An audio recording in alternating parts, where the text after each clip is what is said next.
દ્વારા અનેક મુદ્દાઓ પર કરવામાં આવેલી અપીલની અસર એ મંત્રીઓમાં અત્યારે દેખાઈ રહી છે। મુખ્યમંત્રીના કાફલામાં માત્ર 2 ગાડી જોવા મળી। નાયબ મુખ્યમંત્રી હર્ષ સંઘવી એ પુલિંગ કારમાં આવ્યા હતા। મંત્રી કૌશિક વેકરિયા અને ડેપ્યુટી સીએમ એ સાથે કાર પુલિંગ કર્યું। રાજ્યના 4 મંત્રી એ ઇલેક્ટ્રિક વાહન લઈ અને સચિવાલય ખાતે પહોંચ્યા હતા। મંત્રી પીસી બરંડા એ ખાનગી ગાડીમાં આવ્યા હતા। મંત્રી પ્રવીણ માળી એ ઇલેક્ટ્રિક 2 વ્હીલર લઈ અને ઓફિસે પહોંચ્યા।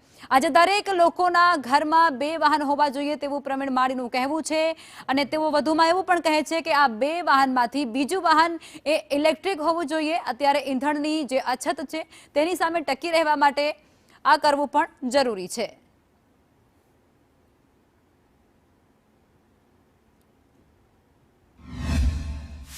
પણ હાલ જે દેશના વડાપ્રધાનશ્રી અપીલ કરી છે તો જ્યારે સેકન્ડ અવેલેબલ ઓપ્શન આપણી જોડે બેસ્ટ છે તો એનો ઉપયોગ કરવો જોઈએ અને હું કરી રહ્યો છું। દરેકના ઘરમાં આજે બીજું એક વ્હીકલ છે એ ઈવી હોય જ છે, ન હોય અને નવું જો વસાવવાનું પ્લાનિંગ કરતા હોય તો એને વસાવવું જોઈએ, મારી વિનંતી છે। प्रधानमंत्री जी ने वैश्विक परिस्थितियों को देखते हुए डीजल पेट्रोल को बचाने के लिए देशवासियों से अपील किए हैं और खुद भी इसका पालन कर रहे हैं। गाड़ियों की काफिलों की संख्या को आदरणीय प्रधानमंत्री जी ने घटाया है, रक्षा मंत्री जी ने घटाया है, भारत सरकार के सभी मंत्रिमंडल के सदस्यों ने अपनी काफिला को घटाया है। तो हम सबको डीजल पेट्रोल को तो बचाना ही चाहिए, इसी में राष्ट्र की भलाई है।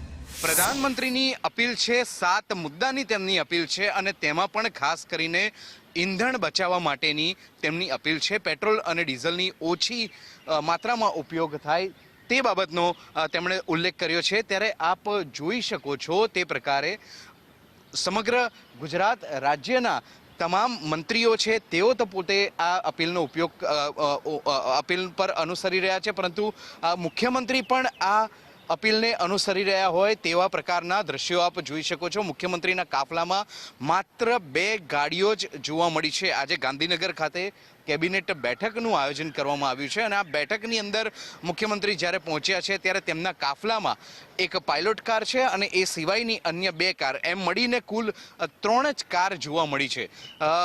પ્રધાનમંત્રીનો જે મંત્ર છે તે મંત્રને ચરિતાર્થ કરવા માટેની શરૂઆત ગુજરાતમાં થઈ ગઈ છે અને તેમાં મુખ્યમંત્રી પણ સહભાગી થયા છે, ગુજરાત સરકાર પણ સહભાગી થઈ છે, તમામ મંત્રીઓ પણ આ જે સૂચના છે, આ જે અનુરોધ છે તેને અનુસરી રહ્યા છે। સહયોગી જયવીરસિંહ રાઠોડ સાથે હું નિર્મલ દવે, સંદેશ ન્યૂઝ, ગાંધીનગર।